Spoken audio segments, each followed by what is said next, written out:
the other one to the, you're good. Sorry, I didn't mean to bing you. I'd like to call this meeting to order. Do we have any declarations of interest? Seeing none, can I have a motion to approve? Oh, I'm sorry, after here, I'm supposed to welcome our new superintendent, Stephen Nevels, so welcome. And our new student trustee, Arlene Wang, so welcome to you as well.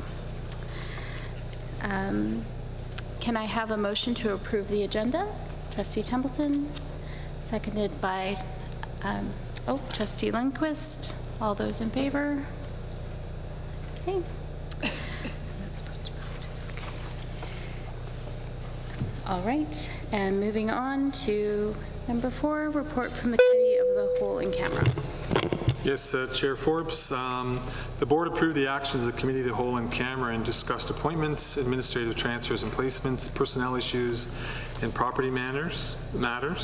And Anne Marie Lajinsky, the interim associate director for academic services, will bring forward information regarding the administrative transfers and promotions. Thank you, and through you, Chair. Over the summer, there were several principal and vice principal placement changes, as well as promotions. These updated changes will be communicated through the Communications Department. Thank you. Great, thank you.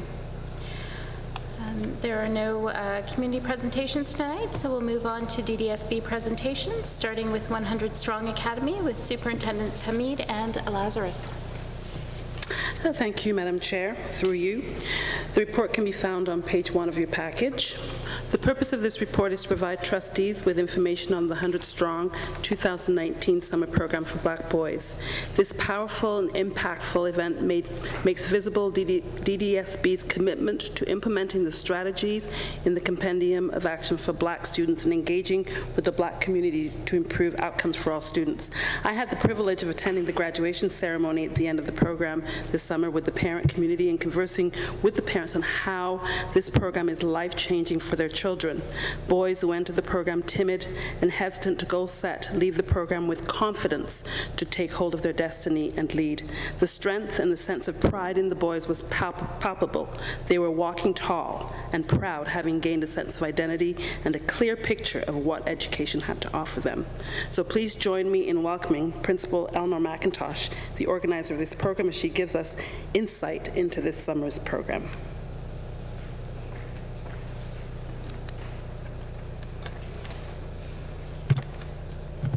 Thank you, Superintendent Lazarus. Good evening, Madam Chair, trustees, senior leadership team. Thank you very much for having me this evening.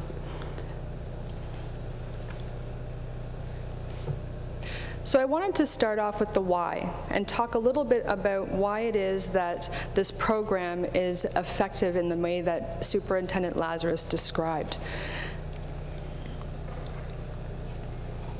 First, I wanted to talk a little bit about the idea that comes from the CRP toolkit. So most recently, as one of the principals in the system, we were in service on a new learning opportunity for school leaders to help our schools move forward with one of the strategic priorities around equity.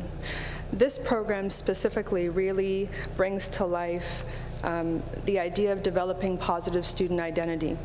When we have a group of young boys who are together, it's about talking about the realities of their lived experiences, and even while homogeneous with this group, there's a number of there's a strata and a continuum of experiences that these boys bring to the table. I chose 2 images that come directly from the toolkit because I thought it spoke very appropriately to some of the foundational pieces that we're trying to exercise within our board. And specifically the one around teaching to diversity versus integration. And this program offers that opportunity for our boys in our system around being responsive and extremely relevant to that particular cohort, which is one of the reasons why our boys continue to come back and participate and want to be in this type of environment. The mantra, excellence without excuses, is something that our boys and the staff and the team are always as at the heart of everything that they do. It's the mantra that they can recite as part of their pledge all the time during the 3 weeks of the program. In the center, the takeaways for our boys, each individual boy is extremely strong. Student engagement is extremely high. The boys come every day, they participate. Our parents come and comment on the participation of our boys, and so we see that in the exercises and the activities that we have them participate in. Self-concept. So this is about how do I feel about myself as a young man, as a student, as an adolescent. And then positive peer associations. Sometimes we can have really negative associations, particularly between other members in our community, and we want to make sure that rather than pushing us down, we are constantly reinforcing and building us up together. So all of those things are reinforced during the 3 weeks of the program, and we get to that point by combining a classroom program that focuses on academics, but also threading in that community connection. And so that's the role modeling, the mentorship, and as well as the experiential learning opportunities that we provide for the boys over that 3 weeks. Underlying throughout the program are key skills: communication, creativity, responsibility, and collaboration. We are absolutely looking to interrupt negative stereotypes that they feel about themselves, that the ongoing or the outside community feels about them, and unfortunately sometimes gets galvanized in our schools. In this environment, as Ms. Lazarus said, our boys stand up tall because they know that their identity is reinforced on a positive way every single day. Sometimes in our community, you may have heard or seen through the media that the Black communities can be quite fragmented. But what we try to make sure is that through strong social connections, kind of like a brotherhood, as well as a sense of community, paying it forward to others who are either outside of their community, not in their school setting, or even in their school setting, we get to this place where we are reframing how it is that we want our students to act together. Right? We want to build that community back that unfortunately has been fragile and fragmented for many, many years. So a little bit about the program. So what did we do?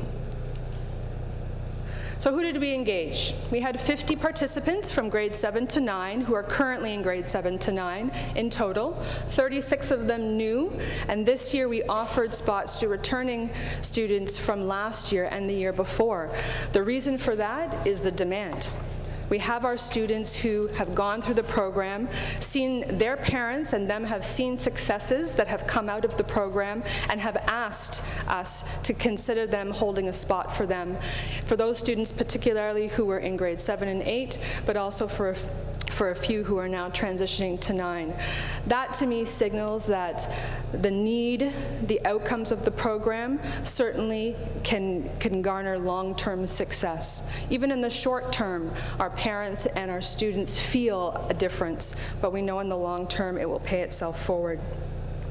We had students from Pickering, Ajax, and Whitby, which is very similar to the pattern that we used last year when we were expanding the program from 25 to 50, so we kept with that same footprint. And then this year, as last year, we had students from the Focus on Youth Granting program. Last year we had 3, this year we had 6. And so in addition to all of the community role modeling and connections they made, they also saw 6 high school student leaders that were also there to mentor and role model and exercise their own leadership as part of the program. So that, again, it is reinforcing that peer-to-peer connection that we know is absolutely valuable for them.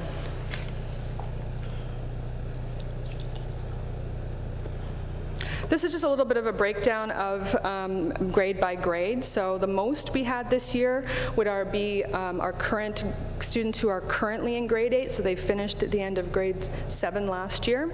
We do have some students who will be transitioning into high school this year, approximately 10, hopefully all staying in our system. And again, I just wanted to highlight the schools, the secondary schools from which we drew from for the program.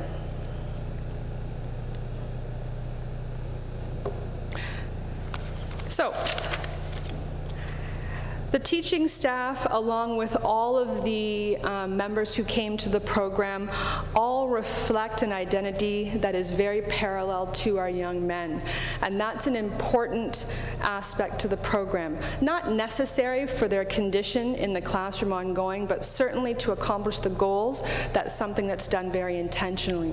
So as part of the class program, we offer workshops that are organized by the teaching staff, in addition to a number of different community providers who touch on all of those topics that you see there on the screen.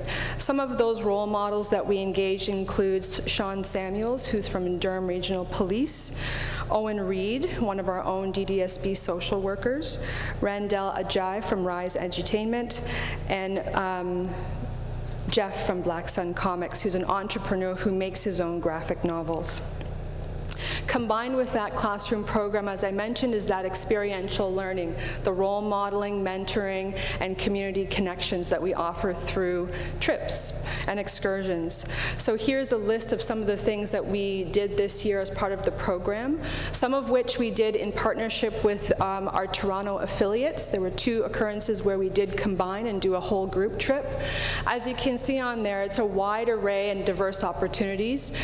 Some, even for me, that I would never have had the opportunity to experience as a youth growing up. For example, we went to 4 law firms, very high-profile law firms as part in the GTA, who organized an experience and talked to them about their journey going to becoming a lawyer or part of a legal team. We went to Kingsdale Advisors, which is right in the Exchange Tower on the 22nd floor, and we sat in the office of the founder and CEO of that firm and had an intimate conversation about his experience and journey. We went to the provincial courts at Old City Hall. Many of them had never been in that building before, so it too provided a unique opportunity for them to walk in that building and see some of the history around Toronto, but also to sit not only in a courtroom, but also to meet one of the appellate judges that sits in that particular courthouse. And of course, we focused on pathway planning and excellence, so there was an opportunity not only to partner with Durham College here in the region, but also to have a partner with University of Toronto Scarborough campus. Along with that, so I just outlined here many of our partners, Tech Spark, Hicks Morley, one of the law firms, U of T, and of course Durham College, all played an integral role in the types of program that we are able to offer for our students. So the outcomes. What does this mean in the short term? In the long term, what we hope is that we're going to see an increase in not only just academic achievement, but also engagement, well-being of our students. And some of those things we absolutely see in the short term. Belonging, mattering, the option of future possibilities. For some boys, they had never imagined even thinking about going on to post-secondary. But with the experience that was offered to them, it planted the seed. I'm not saying it convinced them, but it certainly planted the seed. And of course, self-confidence, as was already outlined, navigating new spaces. So many things, something that might seem very simple for our young men can be very difficult in the skin that they're in. And so navigating new spaces, whether it's classroom or community, all of the opportunities that we talked with them about help them to enter a room with confidence and speak highly to someone else whom they might have only met for the first time. And of course, increased self-awareness and self-worth, as I mentioned. And probably that is, among everything else, is the most foundational thing that the boys could walk away with. So what do we hope for next? And I've just provided 2 suggestions here. One is to continue to provide ongoing learning opportunities for the participants by developing strong community partnerships. We recognize that that's a big part of 3 weeks, but 3 weeks certainly is not enough to galvanize what we know is important for them to be successful long-term. Over the course of last year, one of the things that we were able to do successfully was to offer ongoing programming for the boys during the year. So during the year, in the 2018-19 school year, we met with the boys 4 times, and we offered them a focus on academic and mentorship programming in the evening. And on average, of the 50 boys, 46 last year who participated, 22 boys came to those evening sessions with their parents. And so we can see that even beyond 3 weeks, we know that there's an interest to have ongoing engagement and connection. There's that sense of brotherhood that I talked about that's starting to form. The second suggestion, which is probably again, going to carry the most weight beyond, within their individual schools and classrooms, and that's specifically around building teacher capacity about responsive practices that are successful with Black boys. We know from this, over the past 3 years, the demand is increasing, the engagement continues, so we know that this kind of environment seeds and fosters success. But it can't be done just in isolation or a little incubator. It has to continue to grow and permeate out into all of our classroom spaces and all of our schools. And I think there's absolutely room for our allies and other school leaders to be a part of the success that we see with our young boys. And so it's really digging in and finding out how it is that we do that in a meaningful way. This young man who's in the picture, which is why I chose to put it together with him, he talked about, and I'm going to use his words, because he attends a school where he talked a little bit about some issues with race in his perspective and racism, but then he talked about some school leaders, the principal and vice principal in particular, who are allies, and used the words, "They're the dopest white people and principal that I have ever met in my school career." And so when a young man can articulate that, I think that it speaks a lot to a feeling of somebody is trying to hold me up and someone is listening to me. Someone sees the potential that I have and will continue to try and help me to find that success. So I just wanted to share that with you. Again, it's always a pleasure to speak with you about something that's very passionate to me. I appreciate your time. Thank you. Thank you very much. Are there any questions or comments? Trustee Edwards. Thank you, and I know that many of the students that participate in this program have just wildly wonderful things to say about the program. But you touched it on the last of your comments about how do we continue the student success? How do we perpetuate that environment so that they can continue to be successful, not only academically, but build that confidence to become future leaders and leaders in our community. So I'm just wondering if, and I haven't really heard if we're collecting any type of longitudinal data. I know that you've said you met with the students 4 times, and that, 20, some of them came up, over half of them came back. So I'm just wondering, are principals keeping any type of longitudinal data to see the success and where these students might need additional supports, and then maybe feeding that back into the type of programs that we could run? Absolutely, Trustee Edwards. So last year, I think, was the first time that we started to, no, it was the year before. The first year, after the first year of the program, we started to collect some quantitative data through accountability assessment, just to see at 2 points in the year, snapshots, how the boys were doing just academically. So that was year 1. Year 2, we continued to collect that quantitative data about academic success, but then we also collected some qualitative data. So I did reach out to schools where we knew that their students who had participated in the program and asked for their feedback on some key questions or areas, and then other comments, because you're right, we want to engage them beyond the classroom academically, but also socially. So I was able to gather some feedback. The plan would be to do the same thing going into this year, is to reach out and ask for that same kind of feedback at least 2 points in the year. And then I'm happy to collect and map some of that data over the last 3 years to see how it is that our students are progressing, what kind of feedback they're having at their school beyond the program, and then that will probably help to spearhead some other opportunities and suggestions about how we fill some of those gaps.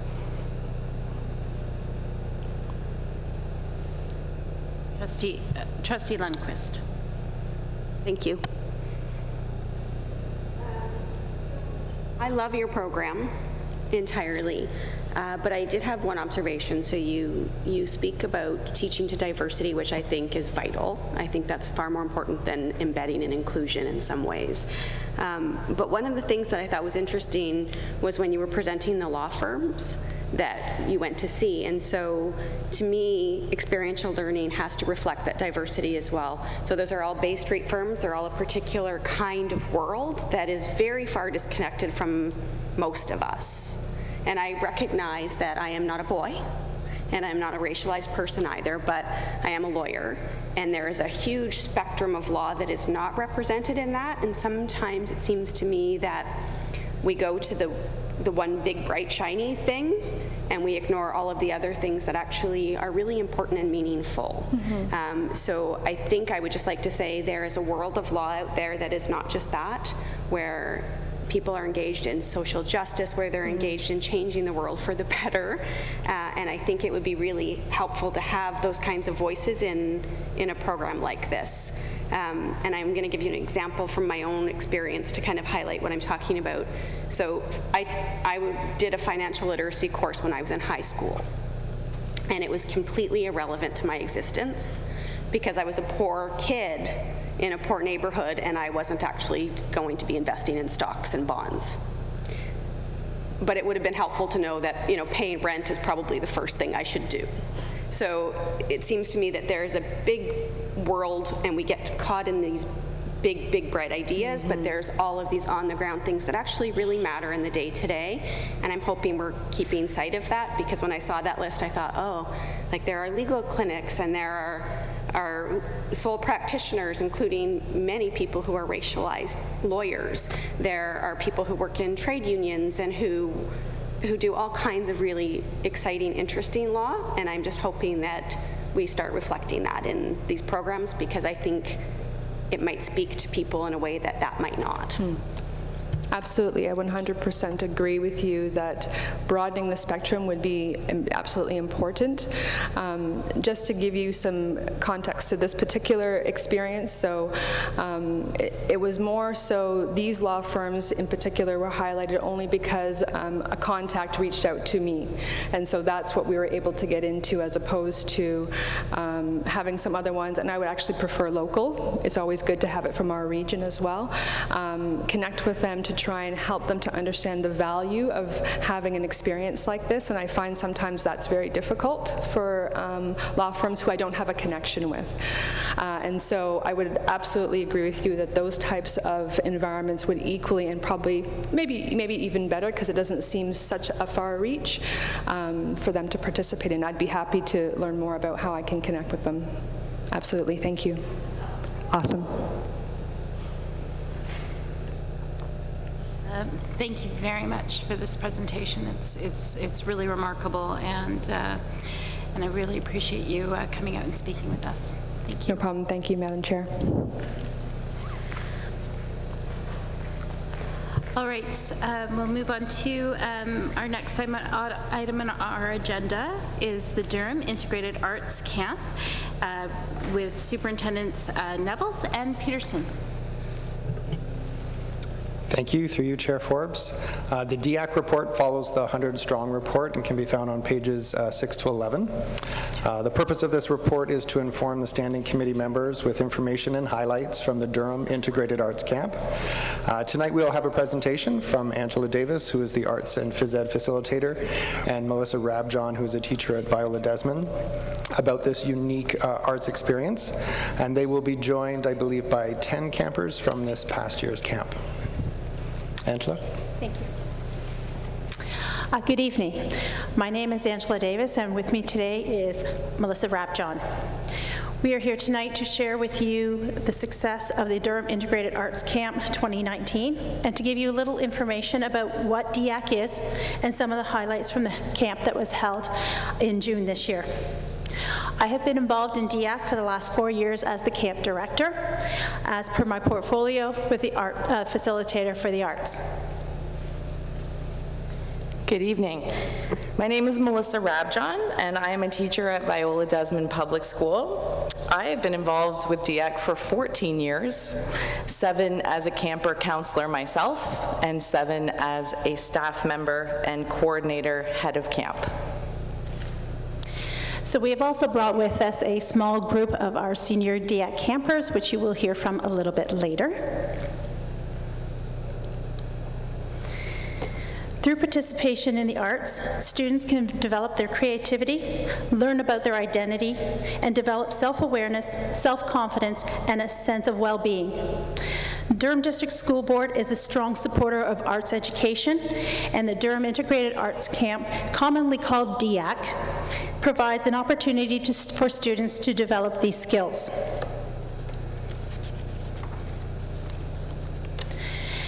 DEAC hosts approximately 425 DDSB students from grades 7 to 12 who show a passion for the arts and demonstrate leadership abilities or the potential for leadership within the arts at their school. DEAC runs each year for 8 days at the beginning of June at Camp White Pine in Halliburton.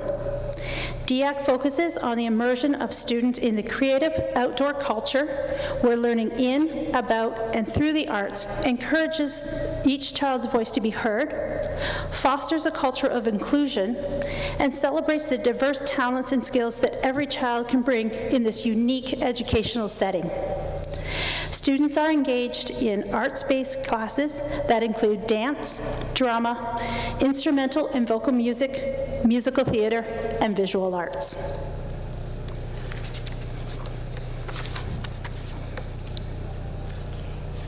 DDSB teachers and professional instructors provide a learning environment where students are challenged to reach their potential in a supportive environment that is also individualized. Our programming meets all 6 of the DDSB strategic priorities. Instructors encourage students to make authentic, personal connections to their chosen art. Senior campers are encouraged to develop their leadership skills by training to be a counselor or a counselor in training. DEAC provides a safe and inclusive environment for all campers and celebrates the diverse talents and skills of every student.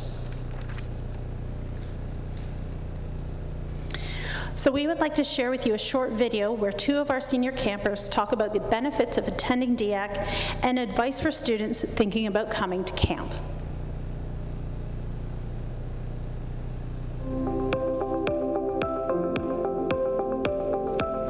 Of learning at DEAC has improved my work as an artist, mostly in the way it's let me expand my horizons. Before I went to DEAC, I was really scared of imperfection and making sure that every piece of art I did was perfect, every piece of writing I did was perfect, every performance I did was perfect. But DEAC let me learn to incorporate my personal experiences into my art, and that imperfections in art is sometimes what makes it so beautiful and so personal. And and just having the network of people that are at DIAC help me with different techniques has helped me hone my skills overall as an artist. I gained a lot of leadership skills through the musical theater program. Having such a hard deadline with such a short amount of time really forces you to work in a group and learn conflict resolution, learn how to have fun even when you're in a stressful situation, and that applies to pretty much everything. If you know how to be a leader, you can work in any sort of situation. If you're considering going to DIAC, definitely 100% you have to do it. It's the kind of experience that when you look back in 20, 30, or 50 years, you're going to remember and you're not going to be able to help but smile. It's the kind of experience where you're going to make a ton of new friends, have a ton of new experiences, and just absolutely love it. If you're considering going and you're worried about school or money, there's lots of different ways you can learn and get around those, but definitely, it's an experience that you need to have, an experience you will treasure for the rest of your life.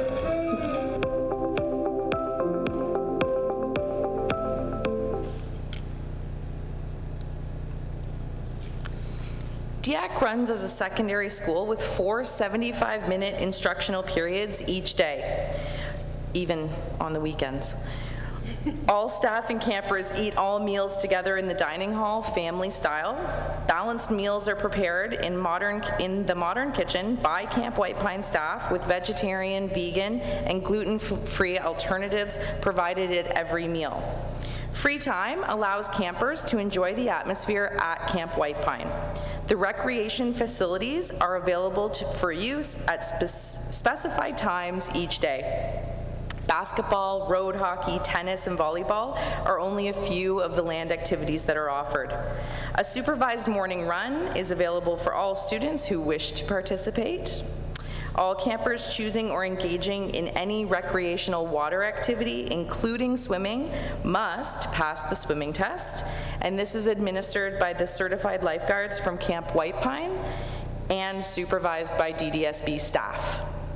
Evening performances are planned to involve campers in a variety of experiences, including contracted professional performances, a live band dance, student talent show, and celebrations of campers' success. So students will choose one pathway of study in the arts: dance, instrumental music, musical theater, guitar, or visual arts.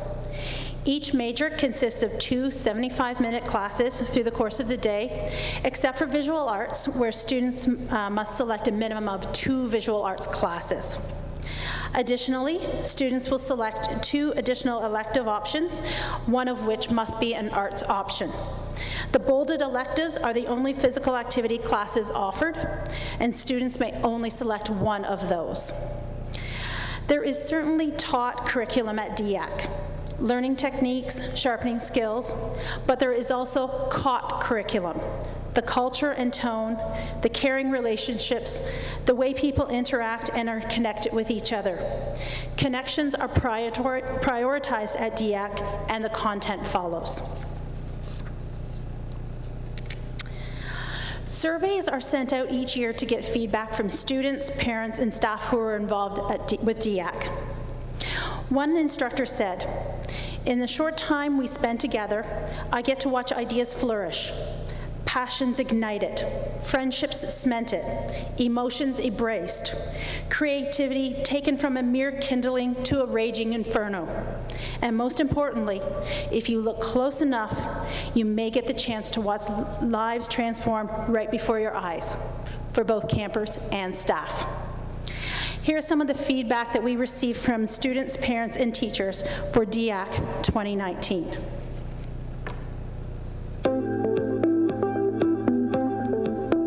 Right off the bat, my instructors set the welcoming, accepting, and exciting tone for the course. I never once felt pressured into doing anything or embarrassed at my poor dance skills when we were experimenting with movement. I love how each time the majors run, the final performance takes on its own form based on the students who are taking the class.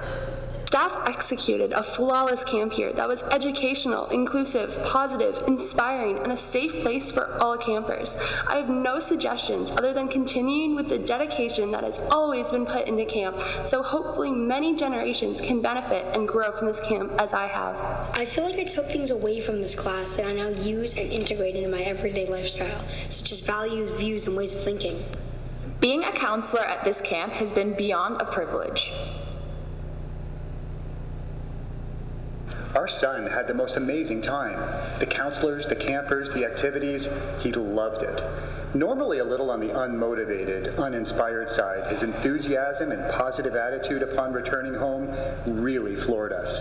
We will definitely be sending him again next year. My daughter has been going to camp for 3 years now, and this year she had the opportunity to be a CIT. Next year she's hoping to go back as a counselor. I know they've had an amazing time because the first thing I heard right off the bus was, "Can I go back to camp right now?" I just want to say how happy and impressed I am with the programming up at DIAC, and I'm really pleased that my camper was invited and that they got so much out of it after such a short period of time. I've been so inspired by what I have witnessed at DIAC, I'm already planning how to incorporate and update my courses for next year to integrate what I've taken away from this experience. Getting together at DIAC for a week of just arts activities with other arts teachers is like a huge burst of creative inspiration. We get to see all our colleagues' amazing ideas and are given enough time to put our creative ideas into motion. I feel like we had a semester's worth of progress in only 7 days. The atmosphere at DIAC is such an inspiration. The groundwork the previous staff, counselors, administrators have put into fostering an inclusive, kind, and creative environment should be considered a huge success.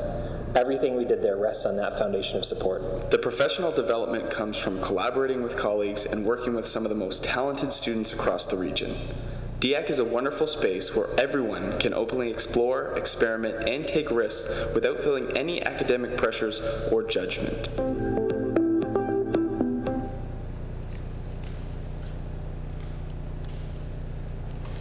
We would like to invite some of our senior campers, who are also student leaders at camp, to sing the DIAC song, "It Must Be at DIAC," words and music, written by Doug Brillinger, former DIAC staff.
the Durham District School Board's commitment to support arts education for over 35 years.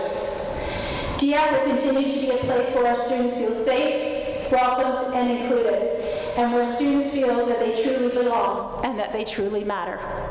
Thanks, everybody. Thank you, Angela. Thank you. Thank you also to our DEAC campers for coming out tonight to share that song. Through you, Chair Forbes, any questions from the panel? Trustee Edwards. Thank you. I had the privilege of attending basically overnight one night at the end of DEAC, and I was I shared this with you, Angela, that when I had first joined as a trustee, some of the things that I heard about DEAC that was very cliquish, that there was the only thing, and that's not what I saw. I saw a group of students that did feel inclusive. They became quickly friends, and it showed very much at the end of the week sort of thing, the 8 days, when all of them were crying and making sure that they had connections some way to talk with each other after the camp. And I did have a chance to talk to a few of them, and they did say that I asked them what they liked, and not one of them could say anything but I liked it all. There's everything that I liked about it. And they basically said they had developed friendships that they would see, that they'd be able to carry on for a long time, and support a very supportive environment. And the same with the teachers that were there. They did express the ability to collaborate with other people, but also because you have other artists from outside and so forth, and providing some of their skills and showing some of their talents to the students as well as the teachers, so that they could take back to their schools. So it was very impressive. So I just wanted to say that, and thank you again, especially you. 14 years you said that you were, Melissa? Melissa's 14 years. Yeah, like 14 years? Yeah, so I mean, it's that dedication that really continues with the program. But I did have a talk, and you did write a bit of it in the report, but I think it's really important to show that you actually provide scholarships to 28 students, which is impressive. And I thought that when it came to the actual fee, that you actually did some fundraising so to keep the fee down. Could you just clarify that for me? Yes. So we did provide several scholarships this year. Part of the way that we do that is actually through our dedicated DX staff. A couple years ago, we ran a golf tournament and did some raising of funds that way, and that was the DX staff that did that, and then spread some of that money over a couple years to help with those scholarships. We do also have some donors who provide us with donations that we put towards scholarships as well. And we're always looking for more. If you know anybody who's wants to donate to DEAC, please feel free to direct them my way. I also like to note that what I also heard was stories of teachers and families providing, because I mean, students had to come with, a sleeping bag and so forth, and they didn't necessarily have it. And families as well as teachers would provide those supplies to those students that did come as well. So it's a very supportive and both for for all their kids, as well as the number of identified students. As you said, there are quite a few that come as well, not particularly this particular year, but there was in previous years you have it. So I think it's a great environment. The other thing I want to note is that it's not just for people that are great artists, because I saw some phenomenal programs, especially like first-time ukulele players, and they just did amazing. Same with some of the first-year improv students. So it crosses a wide breadth, not just to, it's anybody who has an interest in art. Is that not correct? Absolutely. We are looking for those people who are passionate about the arts, no matter their level, and although they may specialize in their major, which could be instrumental music, they may have never picked up a ukulele before, but they try ukulele as a class, and we bring all those instruments for ukulele up with us, so it's not that they have to have their own either when they're coming to camp. We can do our best to find things to help them out, and as you did mention, we we've had some students come up who have never been sort of outside of their probably living area, their community before. And I was talking to one of our principals this year who called me in the last couple days and said, our student's a little nervous. You might need to just make sure she's okay. We've taught her how to get into the sleeping bag. We've taught her how to do it up. We've provided it for her. We've got the bedding. But, just in case, if you don't mind looking out to make sure that she, is good. And that's part of what our heads of camp do. They are like our mothers and fathers at camp, and they take care of our kids greatly while they are there, as well do our senior counselors and CITs who are in the cabins with the kids, and they help them so much. And we really couldn't run this camp without them. Thank you.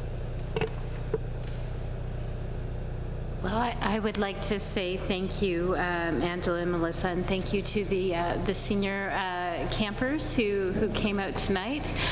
You incorporated your wonderful voices and two of my favorite things, ukuleles and jazz hands. So great work. Thank you very much. Yes. And thank you so much for allowing us to share with you tonight. We appreciate the board's continued support with DEAC as we move forward this year. Thank you. Thank you.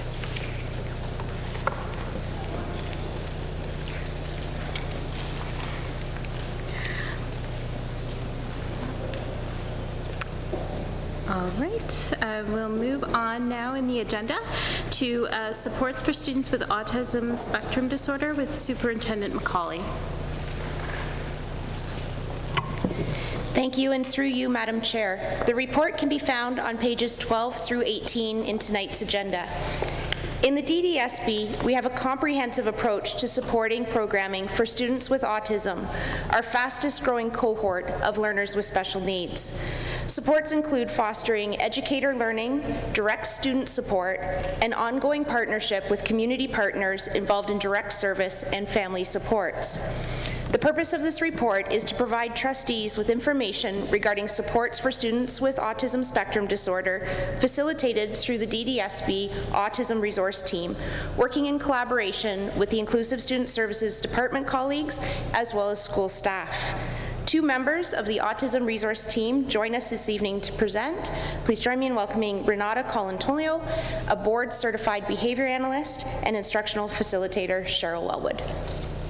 Good evening, Madam Chairperson, trustees, and senior administrative team. Thank you for allowing us the opportunity to share with you our plan for our students with autism. My name is Cheryl Wellwood, and this is Renata Colantonio.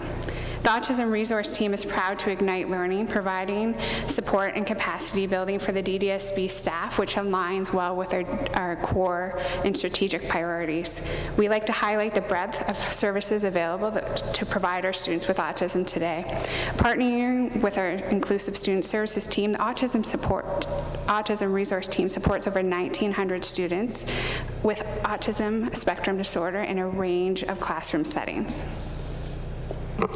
The Autism Resource Team also provides clinical consultation within schools for students with autism spectrum disorder at a Tier 2 or Tier 3 level who require more comprehensive supports.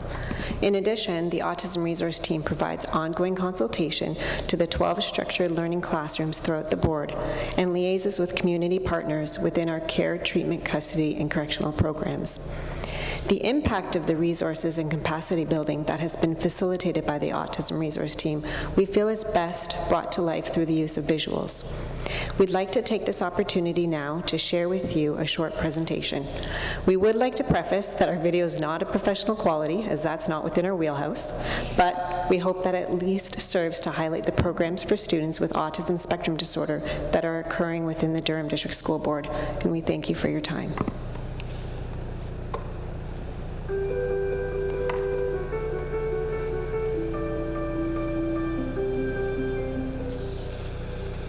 The Durham District School Board currently supports over 1,900 students with an autism spectrum disorder. It is estimated that the Durham District School Board will welcome up to 350 new students with ASD in the 2019-2020 school year. To meet the diverse needs of our students, the Durham District School Board has a multidisciplinary inclusive student services team who build capacity within the system on the use of evidence-based programming. Within Inclusive Student Services, the Autism Resource Team provides intensive support to the system to deepen student programming and student success. The Autism Resource Team has been instrumental in supporting our students with complex needs through providing direct classroom consultation for Tier 2 and Tier 3 referrals, capacity building and professional development workshops on evidence-based programming, and development of new school-based initiatives through community partnerships. The Autism Resource Team would like to take this moment to highlight the current programs for students with autism that are currently being utilized within the Durham District School Board.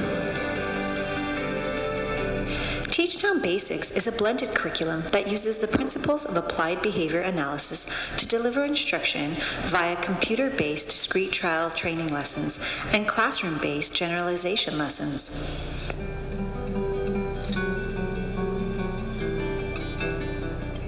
What sets Teachtown Basics apart from other programs is the ability to fully customize the program to meet a student's needs. For example, a teacher can adjust a student's level to increase or decrease the difficulty within every single domain. The teacher can make language arts a little harder and make math a little easier.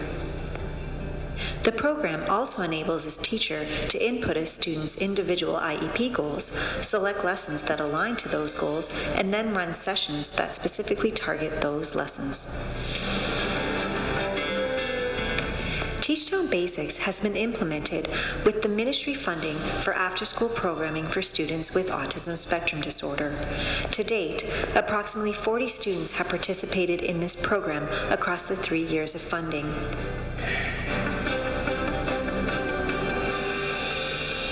The STAR program is a comprehensive elementary curriculum that guides both assessment and skill teaching programming.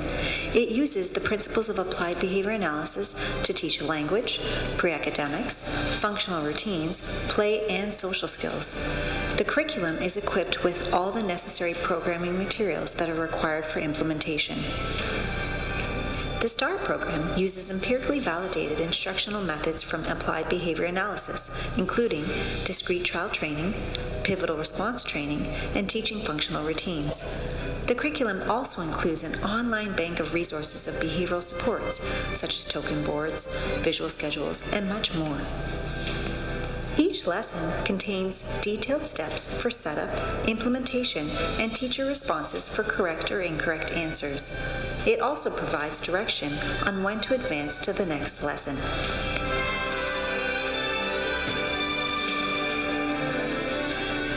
In 2018, all Practical Learning Program classroom teachers received the STAR training, and from this, 16 classrooms received additional booster training sessions to strengthen program fidelity and to serve as demonstration classrooms for other programs. It is estimated that there are over 100 students who use the STAR curriculum.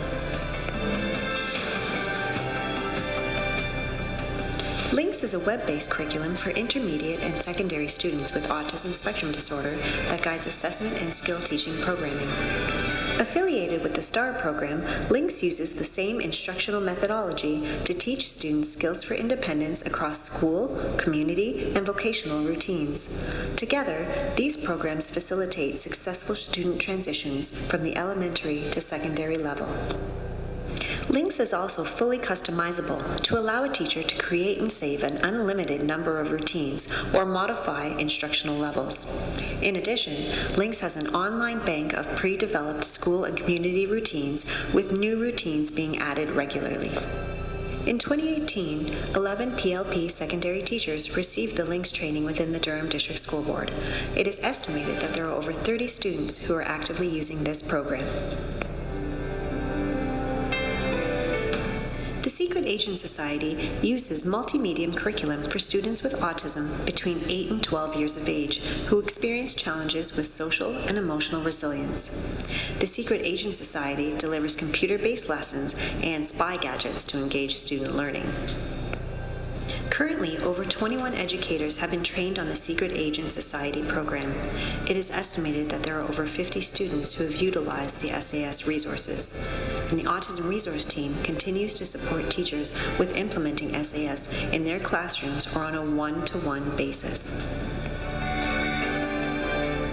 PEERS is a manualized social skills curriculum for students with autism between grades 7 to 12. Lessons are delivered using evidence-based instructional methodology, including didactic instructions, role play, video modeling, behavioral rehearsal, and generalization activities.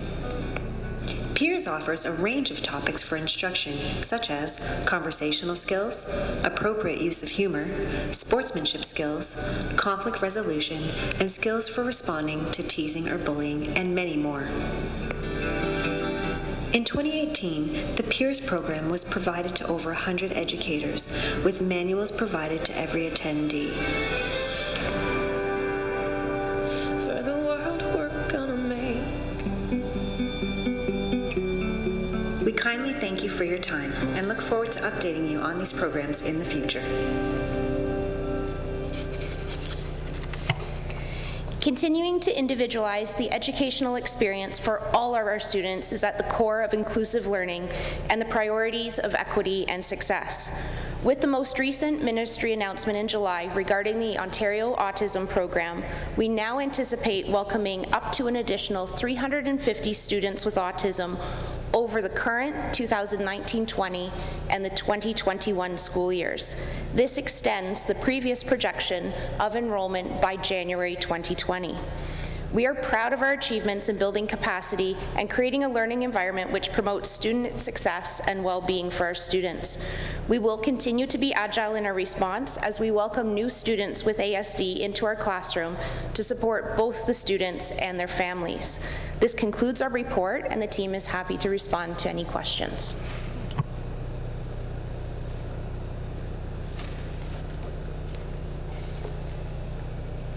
Seeing no questions. Oh, sorry. Okay, you go, Donna. I just didn't want to be the trustee again, and there's 3 reports, and I'm the one asking questions. And I do appreciate all the amount of programs and the professional development that you do. It just still bothers me in that if I'm looking at it, we're now going to have like 1,250 students with ASD, and the majority of these students are within the mainstream classroom. And I look at the training, and I'm looking at, by rights, all teachers should participate because they're going to have a child with ASD in their classroom. And I just don't know if we're really getting that message out that every teacher would benefit, because some of these programs that are available, like the PEERS training, could be still used. Some of those can be still used for other students in the classroom that are having difficulty around, you know, communications with others and so forth. So I'm just wondering, when we promote this, how are we getting it so that every teacher, and particularly in the high school, like every secondary teacher, like PEERS would be phenomenal, that's for sure. That would be helpful, not only for the student with the ASD, but for the other students within their classroom that may be having some other type of difficulties. Thank you, Trustee Edwards. So one of the priorities for our department is building on differentiation and inclusive practices, supporting for all of our students with special education needs. And through the support of Director Miller, the senior team, we are implementing school support plans this year that bridge in with the school improvement plans on key priorities of need. We are also partnering with innovation to move a lot of the professional development, mainly supporting students with ASD, as well as supporting students with LD, onto an online format so that our principals and vice principals, working with CERTs and in tandem with our department, can lead that professional development right on the ground at the school level, and our team can pair in and support the implementation of the toolkits as well. Trustee Lundquist. Oh, sorry.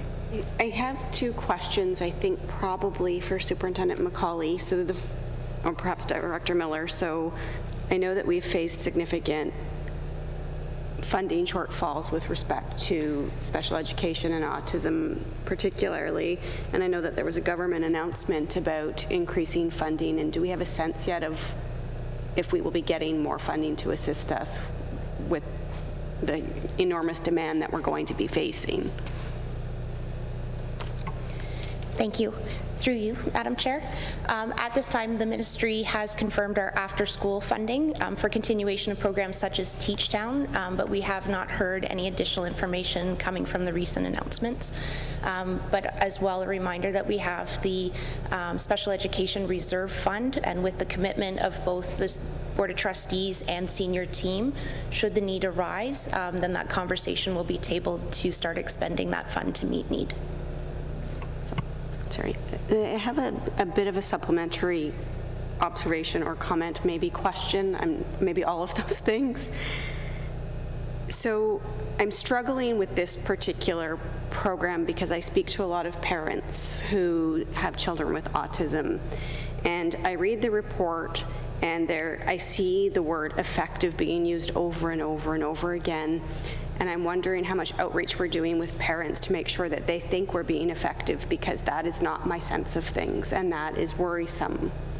When I say that, I really want to say I appreciate what is being done, and I recognize the magnitude of what we are faced with, but so do those parents, and I think it's really important that we're really, really paying attention to that parent voice, because there are profound concerns being expressed about what children need and what they do not have.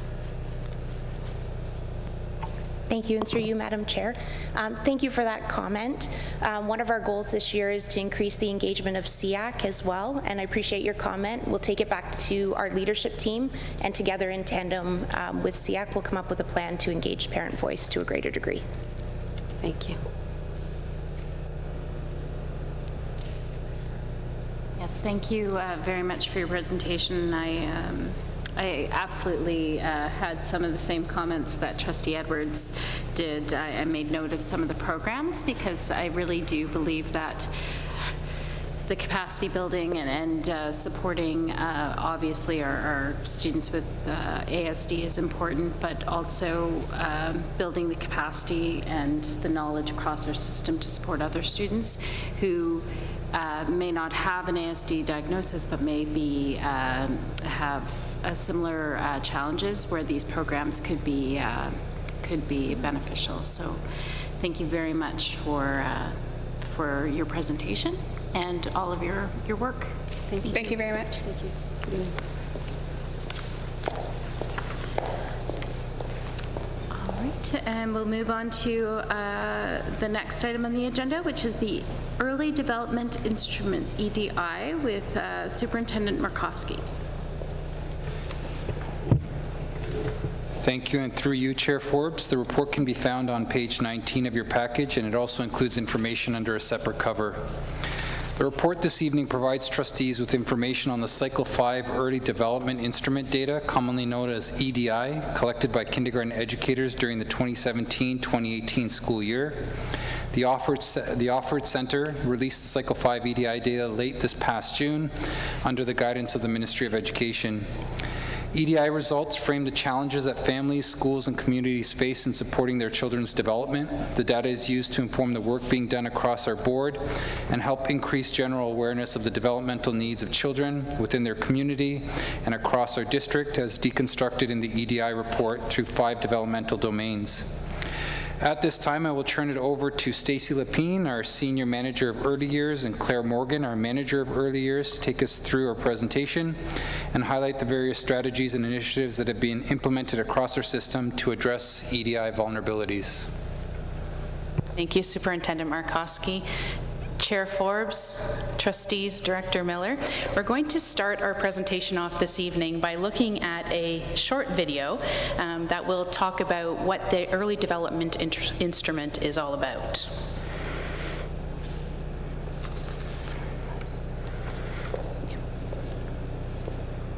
A A child's early years of life are incredibly important. What happens during the first 5 years has lifelong effects. That's because the brain develops rapidly during these years and changes based on a child's experiences. If children receive good quality stimulation, support, and nurturance during these years, the brain will develop in healthy ways, giving children a strong foundation for future success.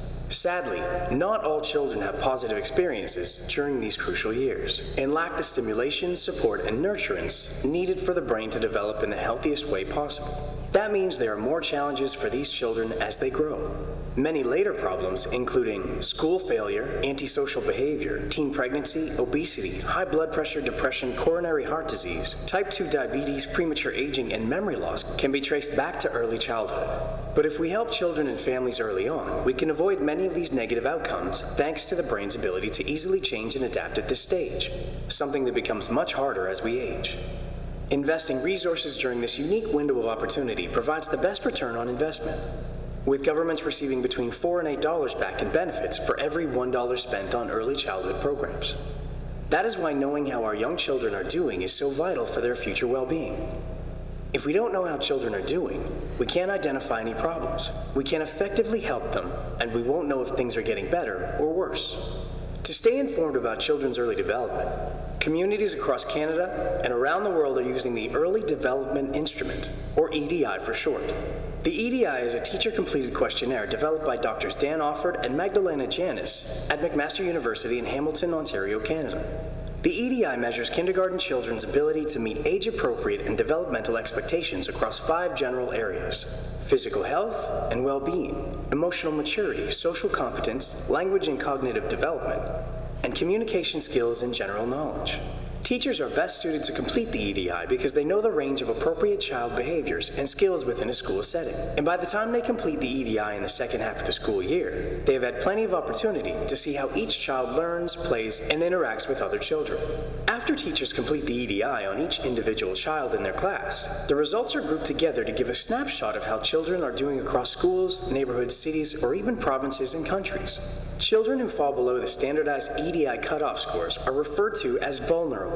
Research shows that these children are more likely to experience poorer outcomes later in life, academically, emotionally, and in their relationships with peers. Focusing on strengthening the areas in which children are vulnerable allows schools, communities, and governments to make decisions on how to best support early development. Schools may be good at recognizing individual children who struggle, but without knowing the major areas of strength and weakness in the school and community, there can be no action to help all children. Most of the children vulnerable on the EDI do not have any health problems and will not be helped through any other means. Without knowing how all children are developing, schools and communities are left guessing. This is what makes EDI data so important. In many places, collecting EDI data is the first step toward mobilizing communities and engaging those who aren't usually involved in promoting the development of young children. By getting a glimpse of the development and well-being of young children through the EDI, people can be inspired to do something to improve the lives of our young children and help shape a better future in their own communities and beyond.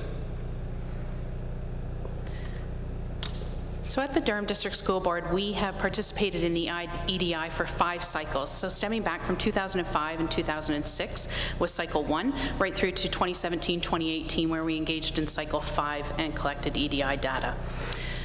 What's fascinating to us is over that span of time, we have learned so much more about how the brain develops. And we now know that between the ages of 0 and a child entering kindergarten, that their brain has developed faster than it will from the time they leave kindergarten to adulthood.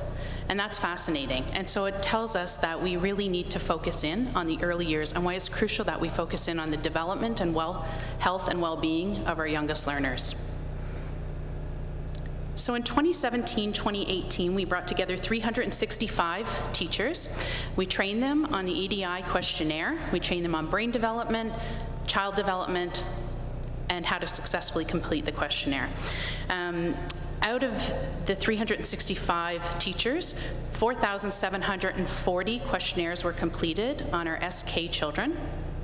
The mix was pretty even between males and females, with 48.8% female and 51.2% male. 7.2% of those 4,740 children were English language learners, and that's up from our Cycle 4 data where we had 2.2% English language learners. And a new stat that we got out of Cycle 5 told us that we have 1,262 of those children enrolled in our licensed childcare programs within our school system. And so that's important information for us to know, because that tells us that our families are accessing our resources, but we also have a continuum of services for those young learners. So the EDI scores, by using the EDI to collect information on children's strengths and weaknesses, we're able to understand where children need the most help. Research using the EDI has found that children identified as vulnerable in kindergarten are more likely to have challenges in grade 3, grade 6, and as far as high school. Children that are on track are above the 25th percentile. Children that are deemed at risk are between the 10th and 25th percentile, and those that are deemed vulnerable are the lowest 10th percentile. We tend to focus on children in the vulnerable category, as children in this category are susceptible to being vulnerable throughout school, impacting their academic achievement as well as their health. What we want to see over time is that our interventions and targeted programming increase the number of children that are on track.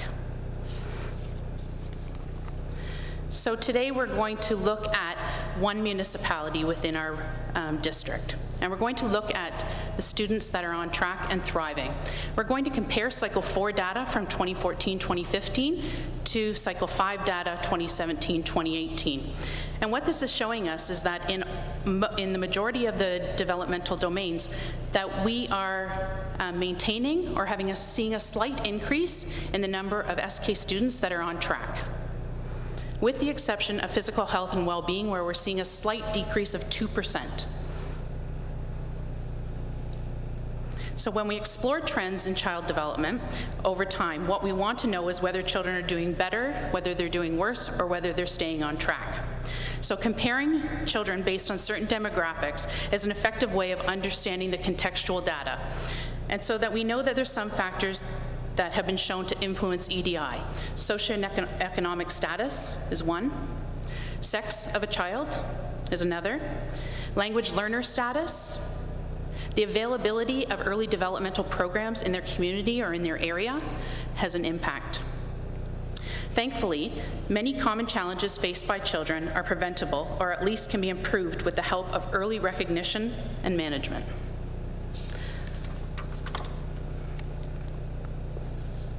So we're now going to look at the programs that were implemented from 2014-15 results to date in that municipality. Licensed childcare programs were added to every school in the municipality where it was deemed viable. Early on, early years hubs or satellites were added in every school. Partnerships were made with libraries and recreation departments to create and review data and develop responsive and targeted programming. On-farm program was provided to children with early years programming directly at their farm. We increased family support and parenting workshops. Great Beginnings started the DDSB. Early kits were distributed to all toddler and preschool families from 2015 to 2017. We also focused on intentional programming and supports targeting children's social and emotional development with our early years partners, really focusing on that transition between early years programs into the kindergarten classrooms. In addition, we've taken action across the entire district. We participated in the Durham Region Coordinated Approach to EDI Consortium. We developed and delivered the Great Beginnings Start at the DDSB School Success Program. We distributed myself kits through a PD session and distribution through our system, the OFIA physical activity binders, sports ball. We relaunched the Let's Play children's books and relaunched the Let's Play magnets for our families. One of our most important assets and our change makers we know is our staff. We've intentionally focused on building staff knowledge and capacity. By identifying and addressing the needs of those in the early years, we can increase the chances of children reaching their greatest potential. Through our focus, we have implemented kindergarten learning hubs, the role of the ECE facilitators, professional development sessions for ECEs in childcare and early years hubs, professional development for administrators and kindergarten educators, the ECE Developmental Acquisition of Skills Pilot, and the EYEA Transitional Pilot. Now that we have Cycle 5 EDI report, what are we going to do with it? We're going to review the reports and ask questions. Look at the percentage of children that are on track and ask ourselves if there's any areas improving over time. We'll explore local data, examine how local data may explain the EDI results. For example, are the demographics changing? Is there an increase in the children's needs? Is there an increase in the number of English language learners? We'll identify areas of greatest need, review the developmental domains and subdomains. We'll then share results with administrators, educators, early years sectors, childcare partners, libraries, and community partners, where we'll discuss strategies based on the individual community needs. And then we'll share. We will create action plans to support our most vulnerable. We'll develop professional development sessions for each principal, reviewing their programming and intervention planning templates, PD sessions for childcare operators, and every early year hub partner, all supported by the Early Years Department. Thank you. So this takes us to the end of our report that provides an overview of our Cycle 5 EDI data. We'd be happy to take any questions at this time. Thank you. Trustee Thatcher. Yes, thank you very much for your presentation. I have one comment and a question. I'd like to say that any time we collect data, there's valuable evidence-based information that we can share with our families, our parents, and support our programming, the better we serve our students as they move forward. Your EDI program shows that the earlier the intervention, the better, and I think as a board, we've always felt that way. My question is, with all of this information around communicating that to parents, how do we go about doing that? And just as you were presenting the information, I just wondered, would there be any opportunity to kind of tie this into the report card some way, so we could drop some of those comments just into the report card? So I'll answer the second question first. So the collection of the EDI data is actually not done on the individual child, and the data that we get from the Alfred Center and from McMaster University looks at a collective. So it's taking all of our SK students and populating them into a specific school area. So we can't extract the information for one in particular child. So we would be unable to put that on a student's report card. However, when we are training teachers on the questionnaire, we do say to the teachers, this is a great time to think about the development of the child outside of the 4 frames of the kindergarten program. And so are there areas that we can enhance and that we can work on with a student that you might want to include when you're having a parent conference, when you're meeting with a family to talk about?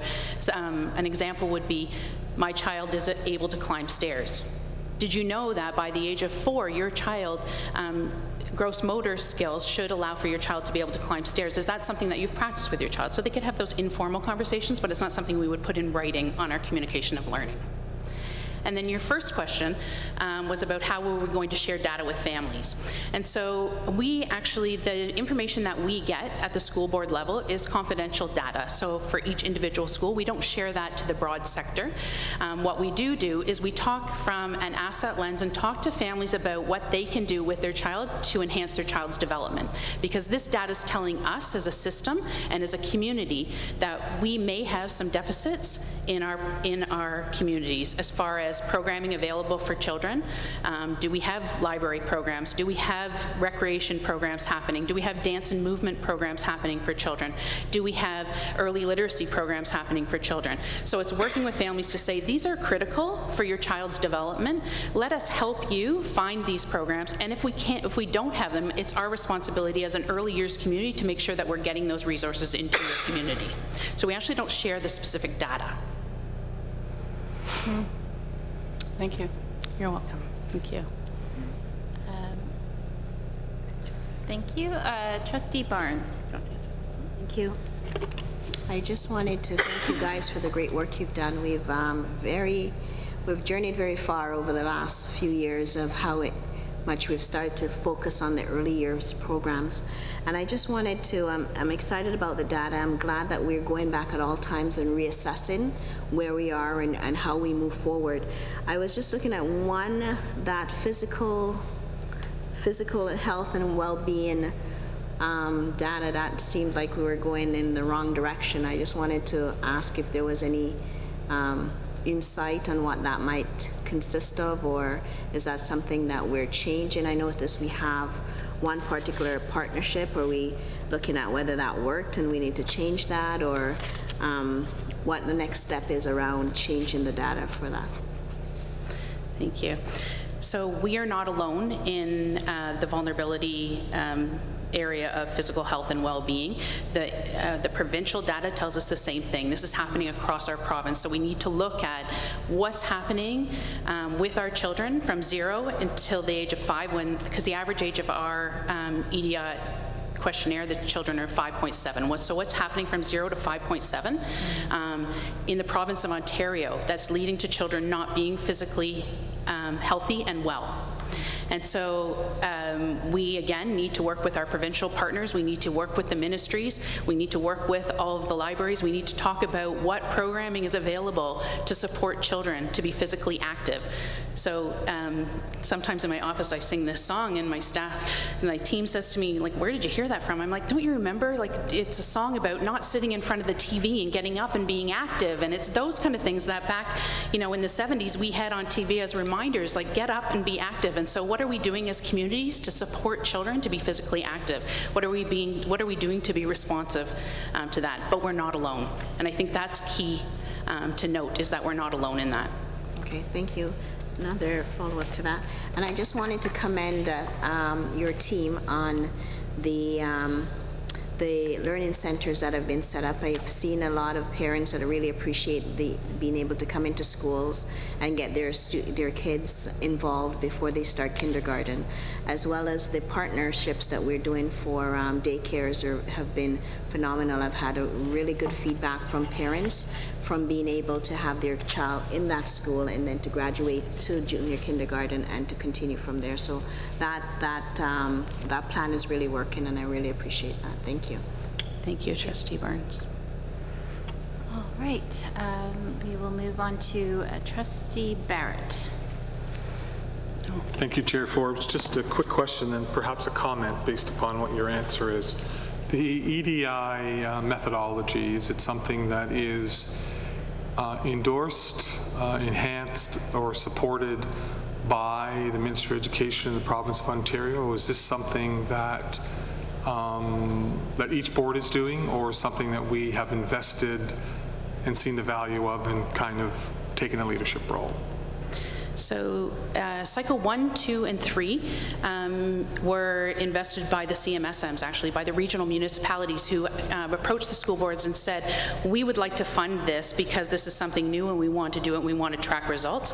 By cycle 4, the Ministry of Education was on board, and the Ministry of Education actually funded us to do EDI, paid for the release time for our teachers, and then actually gave us funding to deliver programming based on some of the vulnerabilities that we were seeing in our districts.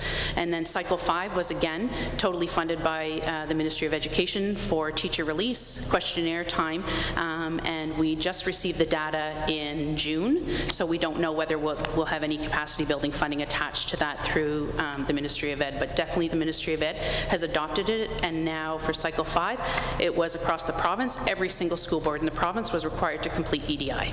So to build a little bit on your question through you, Madam Chair, is what happens to cycle 6? Is there going to be a cycle 6? I don't know the answer to that. Are there any indicators that cycle 6 is coming? There are no indicators. And you have not yet received funding for, I don't want to call it remediation, but for support programs for the outcomes of cycle 5? Yeah, we haven't received any capacity building funds for cycle 5. Okay, now I didn't know the answers to that, but I was perhaps guessing that that would be the case. So this is the soapbox piece, because I can remember very well Superintendent Peterson. I think one of the biggest things I learned from you was in that first discussions that we had is that the children's greatest learning takes place in the first 5 years.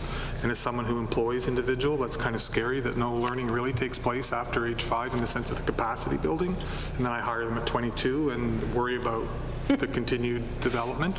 But I think that was one of the greatest things, that the discovery, and I think that it was the aha moment, which then led to the investment in even our poverty programs and the leadership that took place in order to be able to help to deliver that. But I think it should be of a concern for us as a board, and I would say as a province, because I think there's enough data to be able to show not only the data you're showing, but worldwide data that shows that investment in the first 5 years is critical, important to ensure that the child that you have suggested in the video has a better chance of success. Yet what we are doing is we talk about data on a provincial level. We talk about the need to be able to have the education system based upon data and the greatest number of parental involvement in surveys and all this other stuff, but we ignore the data that's quite evident that if you don't invest, you're going to pay for it later. And I think ROI is a horrendous term to use when we educate our children, but I understand the methodology and the need for such language. But what we are doing is recognizing very clearly the EDI shows us the vulnerability, yet what we have seen from this government and what we have seen is actually a cutting of that investment. I'm not talking about the supports for level 5 or level 6, but we're seeing it on other levels too. Because the reality is that a child that is identified in up to the age 5 is definitely in need of supports. We really don't get the children until maybe sometimes 3.5, and we've already taken 3.5 of the 5 years. I won't say wasted it, but yet not taken advantage of the opportunity to be able to influence that child up to 3.5. And I think that there has to be a broader perspective toward education. It's not about cutting the dollars for the 0 to 5 programs. It's actually about trying to increase those dollars. We don't have affordable daycare, which is an important element. I appreciate that 1,200 students are involved in ours, but the reality is the waiting list for Durham is over 3,400 for licensed daycare, something in that number. It has not decreased in the 16 years I've been sitting around this table. So, I mean, I know it's a bit of a soapbox, et cetera, but in the spirit of Donna Edwards, I mean, that's the passion that I continue to be able to see, that what we're doing is those very valuable lessons we learned some 8 or 9 years ago, we're forgetting with a government that isn't being able to look at the vulnerabilities and being able to cut those vulnerabilities. So, I mean, I love the data, to Trustee Thatcher's point. The data is a very important element, but that data points, there's still children behind that, and there's families behind that, and there's lives being not fully, and skills not being fully developed as we need. Soapbox, no answer, but just supporting the work that you have done and recognizing that we have to continue to be able to lead and press on this. Thank you.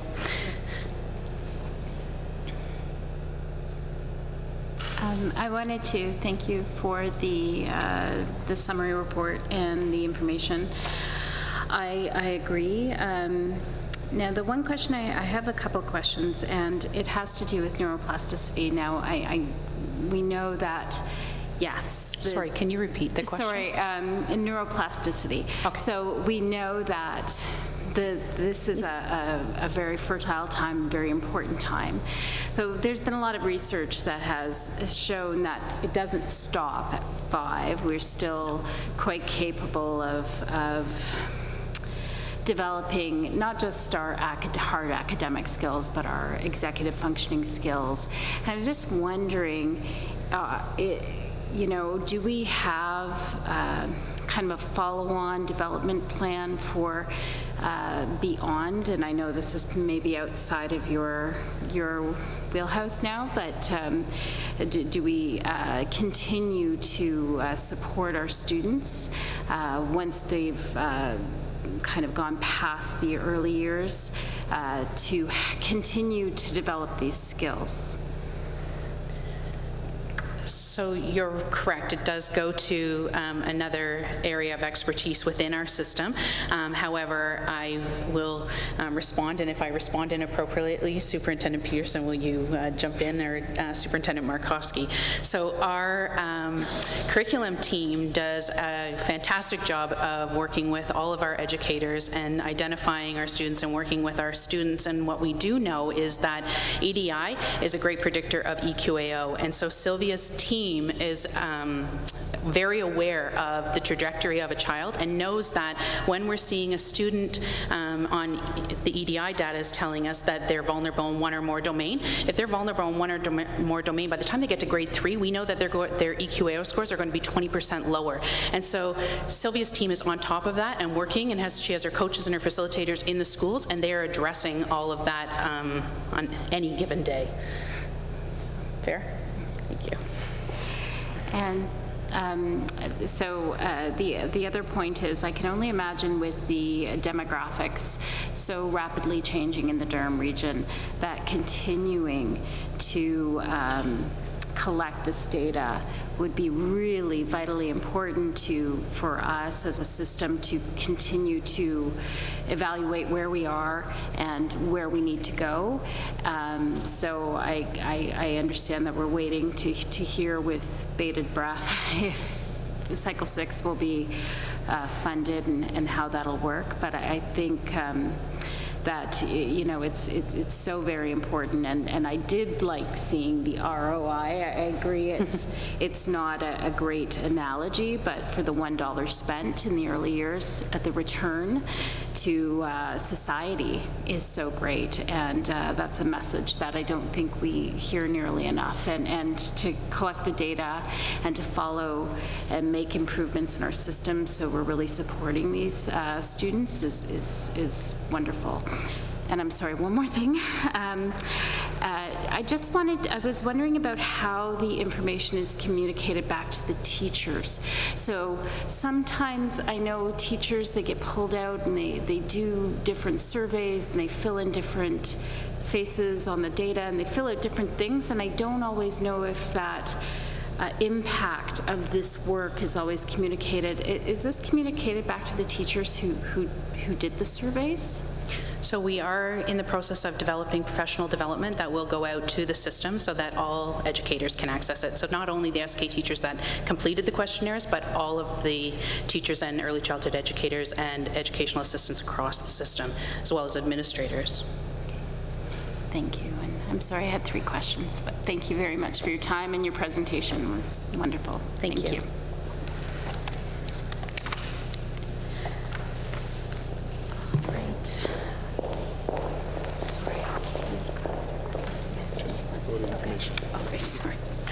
All right, and now we'll move on to information items on the agenda, and we'll have a student trustee report with our student trustees, Sally Meseret, Arlene Wang, and Tyler West. To begin the report, we'd like to introduce and welcome our newest student trustee, Arlene Wang again, who will be working with us this year. Arlene is from Pickering High School, and she will be representing the students from Pickering Ajax. We're excited to be working with her, and we're excited for what the year brings. In other news, today was grade 9 day across many secondary schools in the DDSB. We just want to take this opportunity to recognize the many student leaders in grades 10 to 12 who helped out with those grade 9 days today and did an excellent job with welcoming the grade 9s. We'd also like to take this opportunity to introduce a new student voice initiative that we are launching this fall. Last year, as you may remember, our student voice committee within Student Senate identified that many students had very powerful ideas about how to make positive change within our school, but really had no idea where to go with these ideas. In response to that, we developed a student voice model poster. I've put one out, gave one to each and every one of you. It showcases how student voice is channeled within the DDSB to create impact. And they'll be going to every secondary school in the DDSB this fall, and we're looking forward to the increase in student voice that we see that comes along with its release. I'll pass the next part of the report on to Arlene. Okay. So later this month we'll be holding, oh my God, Later this month, we will be holding our student symposium to prepare our student senators for their upcoming year.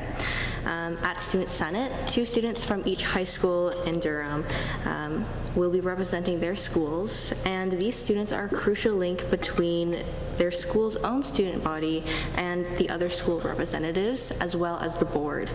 As such, we hope to equip these senators with the necessary tools to succeed in their role and further develop their leadership skills.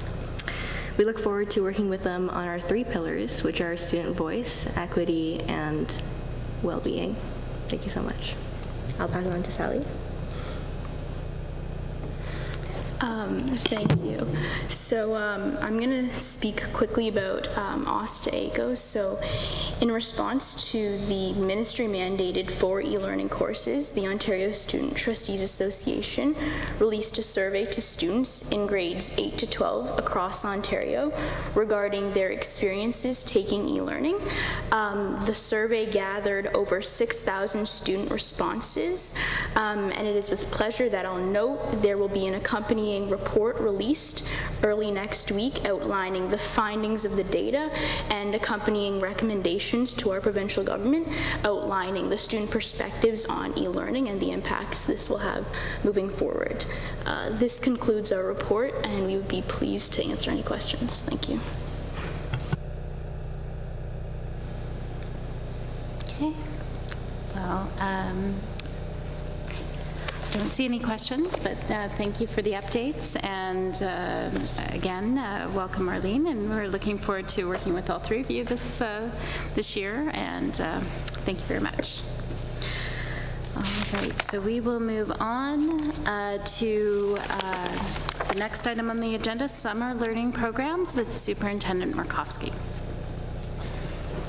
Thank you, and again, through you, Chair Forbes, the report can be found on page 29 of your package. I would like to start off by emphasizing that I will be speaking on behalf of our entire senior team. The report captures our collective purpose to offer summer learning programs that demonstrate our ongoing commitment to providing enrichment through specialized programs and courses where the work intersects across all portfolios.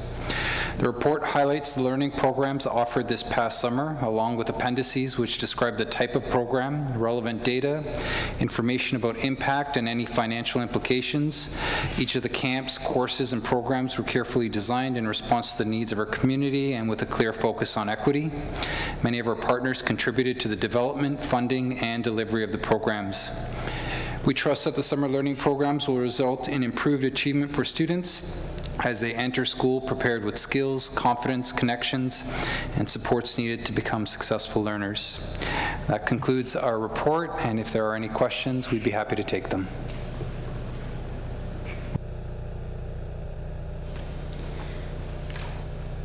Trustee Barnes. Sorry, I just have not a question, but really a quick comment on these programs that run over the summer. I'm very thrilled about these programs that we have to offer. I've been into a couple of them, and I've seen the impact for students that are participating in these programs.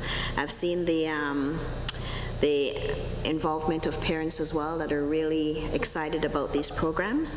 I'm just hoping that we'll expand these programs into our, and this is probably for our new superintendent, I would love to see our summer program as it exists now sort of revamped and to be sort of taking some of the exciting portions out of these programs that exist now and sharing it with our older learners. I think I would love to see our summer program sort of disappear and come back bigger, better, and more exciting. I think is very valuable how we've done it here in regards to making those programs over the summer more engaging, more exciting. And when we are looking at our 7 and 8s and our high school students that are sitting through the summer, they've volunteered their time to come in, they're interested in learning, and then we give them the same thing that they fail at during the school year is a little frustrating for me, but very excited about these programs and the skill which they're executed and the thought that's put into these programs. Thank you very much. Trustee Lundquist. Thank you. So I also appreciate these programs, and I am particularly a fan of the School Success Program for Black students at Nottingham Public School. I think that's really incredible. But I did want to make one observation about the Focus on Youth Summer program. And I may be wrong in my assumption, and I hope that I am. So the reason I'm raising that program is because it offers employment opportunity to youth, and I think that's very important. But particularly, it identifies the youth as marginalized youth, and it references racialized youth, Indigenous youth, and LGBTQ2S youth. But it doesn't actually reference youth with disabilities. And I'm wondering if we consider that as part of equity, because we certainly should, and it should be something that is considered when we're looking at employment opportunities for youth, knowing what we know about disabled adults and their access to the field of employment and the profound negative economic consequences that result from that. Anyone?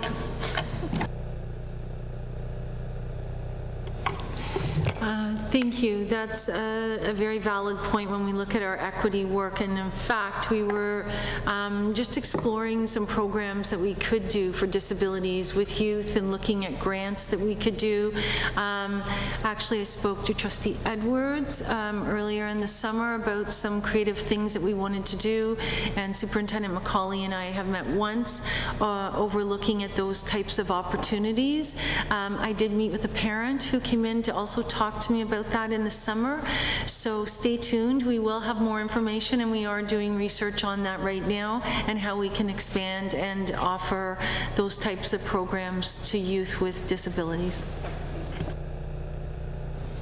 Okay, thank you. So we'll move on to the next item, which is special education supporting many paths to success with Superintendent Macaulay.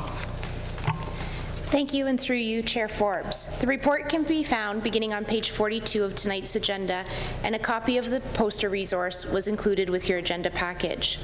The purpose of this report is to provide the Board of Trustees with information about the DDSB Inclusive Student Services document supporting many paths to success. This is a revision of our document previously titled Pathway to IPRC. Supporting Many Paths to Success guides school staff working in collaboration with families and appropriate board staff in programming for students who are not yet meeting with success. Steps are sequential, and school teams move through the phases of consideration to the point that the individual student meets with success. Revisions reflected in this document include sequential steps to support students that have emphasis on early intervention, assessment, ongoing program monitoring and revision, which align with the Ontario Human Rights Commission policy on accessible education for students with disabilities from March 2018. Considerations may include formal identification as a student with special needs through IPRC. The document also includes a shift to asset-based language. For example, instead of a student not yet meeting with success, the document refers to the program not yet meeting students' needs. Also, there are embedded cues for consultation with important and appropriate community partners, as partnership is essential as a part of a robust support plan for our students. Our department team would like to acknowledge the valuable input received from SEAC, which is reflected in the document. Supporting Many Paths to Success will be launched at our Inclusive Student Services Department meeting tomorrow and rolled out to our CERT capacity building next week. Following that, a communication will then be sent to administrators and an electronic copy of the document be made public on the board website. This report is provided to trustees for information, and we're happy to take any questions. Thank you.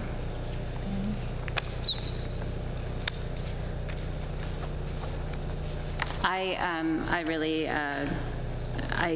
was very struck by the document, and I liked how sequential it was, and there were steps and very clear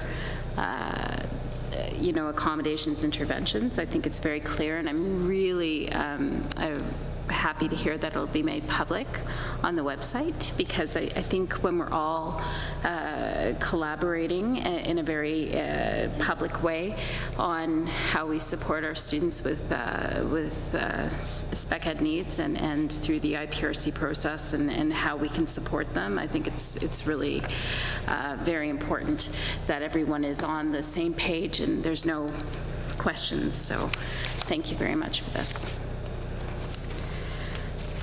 All right, next on the agenda is Igniting Accessibility with Superintendent Mundy.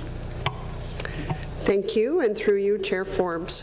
This report is to provide the Board of Trustees with information on the Ignite Accessibility Communication campaign, and it can be found on pages 45 to 60.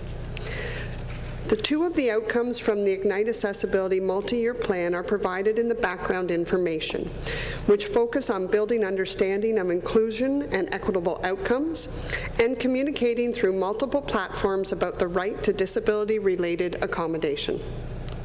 The draft communication campaign is provided in Appendix B, which will incorporate print and social media formats. Appendix C provides samples of the posters that will be provided to all schools. The images on the posters will be expanded to include representation of staff and community members as we focus on accessibility for all. Appendix D shares some of the celebrity quotes that may be used for Twitter, Facebook, and Instagram messaging. There will also be other additional pieces added to the campaign as we work through this in the fall. Thank you, Superintendent Mundy. I'd also like to add that Appendix A provides information, an information sheet that was shared with school administrators and facility staff. This reminds us of the duty to post information about any disruption in service, such as when an elevator is not operating. A sample notice is also provided so that you can see our intention of how this should be used. Administrators are also reminded that all events should include contact information for an accessibility request prior to the event taking place. That's our report. We welcome any comments or questions. Thank you very much. Okay. Seeing none, we'll move on to the next item. Ministry of Education secondary class size announcement from August 22nd, 2019 from Associate Director Visser. Thank you very much, Madam Chair. The report is found on page 61, and of course we do understand that there was no change in funding. It was just how the information was relayed from the minister. Staff felt it was important to make sure that we had a report on file that just clarified that there was not a funding change. Delighted to answer any questions trustees may have.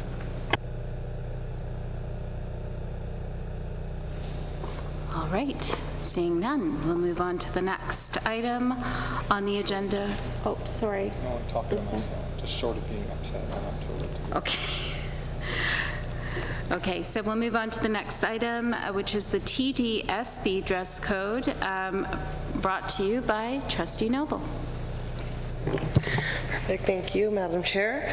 I brought this up as an information item because I thought it was important to discuss, especially given that we have had in history many students who have complained about the dress code being sexualizing women's bodies, essentially.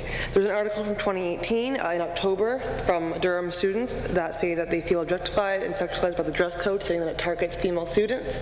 This was also included in the TDSB reasoning for changing their dress codes. As they cited, it's based on principles of equity, non-discrimination, and inclusive education. I believe that it's definitely time for us to modernize our dress code to keep up with 2019 and acknowledge that as trends are changing, so is clothing, and so are the access that students have to clothing. And it's important to make sure that all of our students feel welcome and supported in the board, and that includes allowing them to express themselves through ways that are appropriate. All right, so I see. Okay, so we'll go to Director Miller. Thank you. Through you, Madam Chair, I just wanted to provide a quick update of what we're currently doing regarding the dress code, Trustee Noble, so that you're just aware of some of the things that are happening. Superintendent Georgette Davis currently has a committee that is established that is looking at that, as the policy was last updated in 2015. So it is time for it to be revised. That committee does include student voice. Superintendent Markovsky, when he was doing his research on the youth strategy that he shared part of it prior, found that student dress, individuality, and equitable dress was a big part of what youth were telling us today. So he's working and sharing that data with Superintendent Davis. Right now, you know, just so trustees are aware, that it is in the agenda books, our elementary and secondary agenda books. It is listed there. But a couple things we need to be aware of as we're currently revising that policy and looking at it is that SCCs also have input as per the ministry PPM. So as we're just beginning the work to look at the dress code and what needs to be done, we also need to partner with Superintendent Mundy, who oversees school community council portfolios, to ensure we have voice everywhere, and that includes student trustee voice and student senate as we're moving forward. One of the other requirements that we have going forward is that schools are required to review the dress codes annually with their students. So that's the work that we've taken to date, but we're here tonight to hear the will of the board and trustee voice moving forward as well. Thank you, Director Miller. Student Trustee West. I just wanted to say that this is probably the biggest issue brought to me by students. This is the most occurring comment that I get from students is they don't like the dress code. This is really big on their minds. And I also just wanted to make a comment. In cooperation with the SCC at my school, we actually changed the dress code this year to include some of the things on here, such as students being able to wear hats, hoods, crop top, well, hats and hoods for sure. And there's been a really positive, the students have reacted very positively to it. It's actually helped bring up the morale in our schools. Students feel like they have greater ownership of the space, and they are really liking the change. So I just wanted to mention that it's not only, it really helps students feel like the school is theirs and feel like they have a place that they belong in the school when that dress code reflects how they feel. I just wanted to also ask a question. You mentioned that like SCCs have some control over it. What do we have control over it, and what control does the SCC have? Like, could I get an explanation on that? That's a really good question, Tyler. SCCs have input into the dress code as part of their process going forward every year when it's renewed annually. We would expect students to have the same voice about that as well. Traditionally, you know, this is a reflection of changing times as well. And us changing and modernizing where we're going. So we would expect that student voice play a strong part going forward, as parental voice is as important as well represented on the SCC. Trustee Lundquist. Thank you, Madam Chair. I was glad to see this on the agenda today because I was in a orientation meeting today where the dress code was read, and I was taken aback at the policing of female bodies in a way that was shocking to me, frankly. And I just want to observe a couple of things. To me, dress codes really are about exerting control over girls, particularly about appropriateness and inappropriateness and flattering and unflattering, and we get stuck in this bizarre policing of girls. And I just want to observe that, you know, it's been a while since I've been a teenager, like a really long while, but there will never be enough clothing that is modest enough for boys and girls, or girls and boys, or girls and girls, and boys to not be distracted by one another. So the very idea that we're hand-wringing over what students wear is, to me, something that needs to be revisited, because it does not reflect where we are, where we've come, what we understand and what we know. And so I would be delighted to see us take a real crack at amending this to reflect 2019 or even 2025.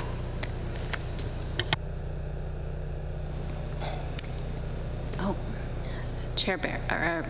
Trustee Barrett, sorry. Thank you, Chair. I'm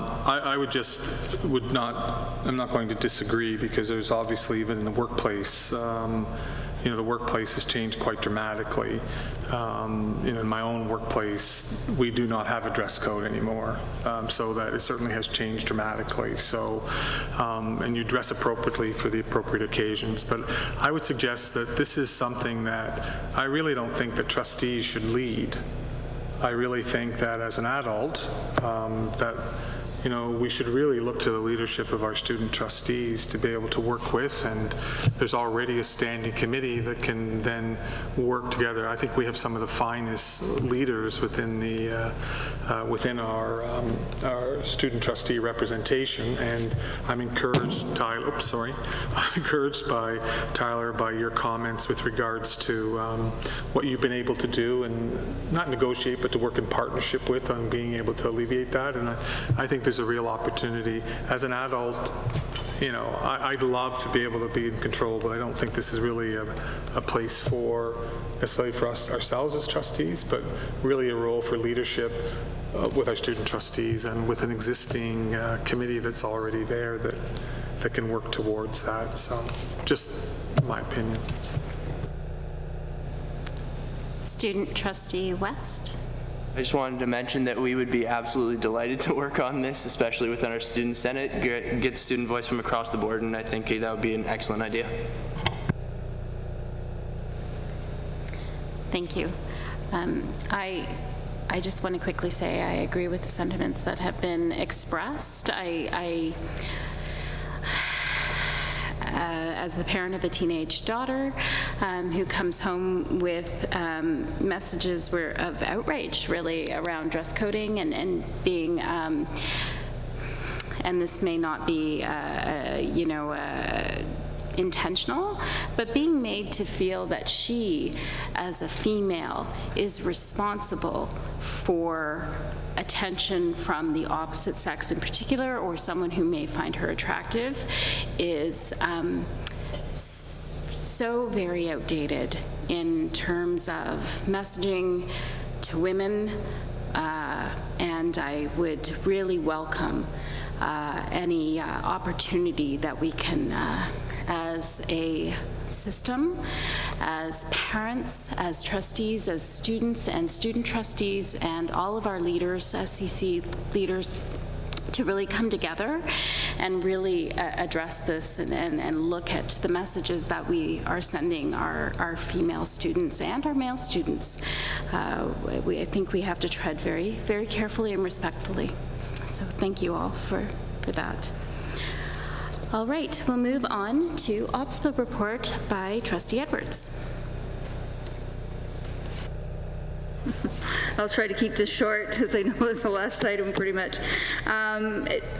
The Canadian School Board Association Congress, as well as the OPSPA AGM, was held on July from 4th to the 6th. And I attended. We heard from a variety of speakers. One in particular that kind of fits in with our EDI scores was Dr. Gabor Mate. He's actually a renowned addiction counselor, but that believes that the source of addictions are not to be found in the genes, but in the early childhood development.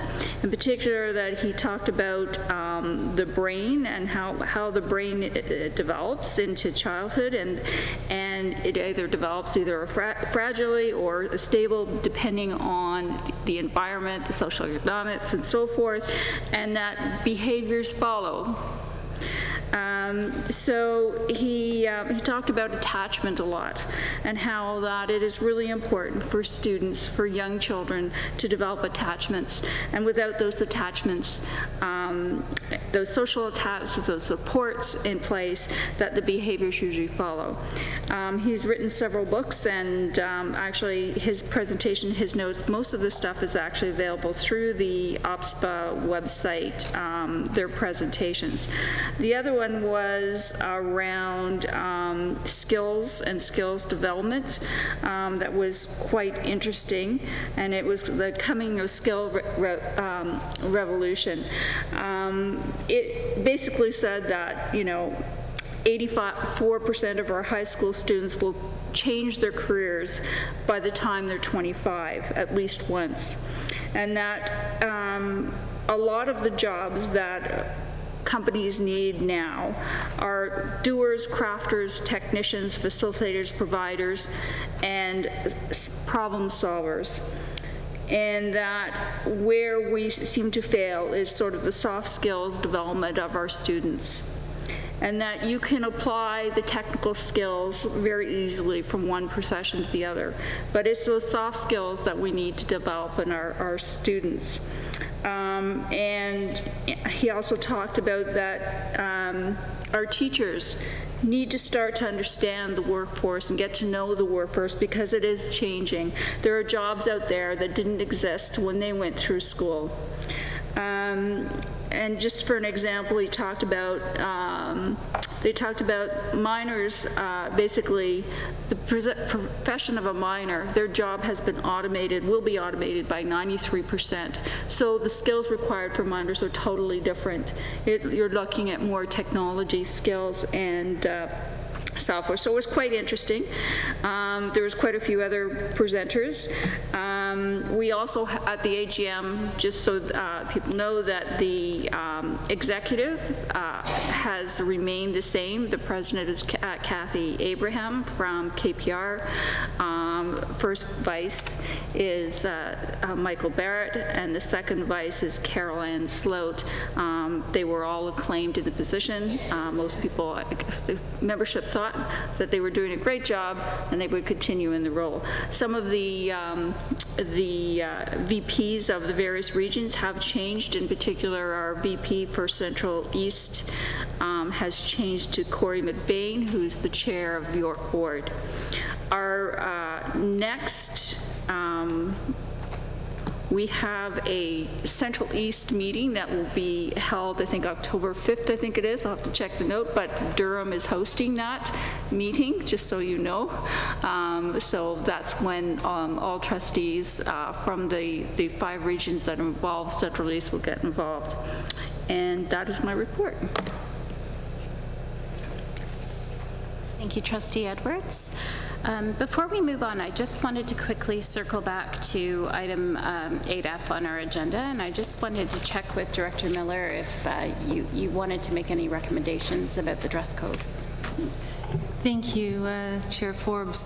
After the discussion and hearing the voice and listening to our student trustees as well, what my recommendations would be is that Superintendents Georgette Davis and Superintendent Heather Monday take the lead working on this. We can expand the current committee with student trustee representation. I know there's students on it already, so I would ask Superintendent Davis to connect with our student trustees to expand the current work we're doing now. And then I'll follow up with Superintendent Mundy with the SCCs to talk about next steps in getting more voice, not only of the SCCs, but in our schools as well through the SCCs, and bring that together for a report back on some of the recommendations that come forward with intentional increased student voice. Thank you, Director Miller. So we don't have any items under committee reports, correspondence, or other business at this time. So can I have a motion to adjourn? Oh, sorry, we'll go with Patrice Barnes. All those in favor? Thank you very much.